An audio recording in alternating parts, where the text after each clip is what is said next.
আমাদের সকলের বাড়িতেই কম বেশি আমরা পাউরুটি খেয়ে থাকি, কিন্তু পাউরুটির পেছনটা খেতে আমাদের কারোরই ভালো লাগে না। তাই আমরা কী করি, সেটা ফেলে দিই। বিশেষত বাচ্চারা এই পাউরুটির পেছন দিকটা একেবারেই খেতে চায় না, ফেলে দেয়। এবার থেকে আপনারা এই পাউরুটিটাকেও রিইউজ করতে পারবেন।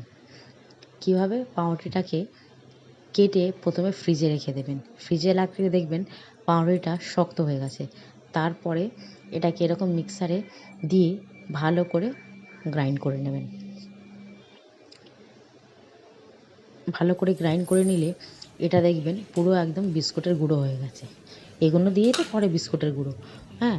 আর সেই বিস্কুটের গুঁড়ো আপনি নানান রকম ফ্রাইতে ইউজ করতে পারেন। চিকেন পকোড়া হোক সেটা, বা নানান রকম চিকেন পকোড়া বলুন বা ফ্রাইস বলুন, ইউজ করতে পারবেন। এটা আর নষ্ট হবে না তাহলে।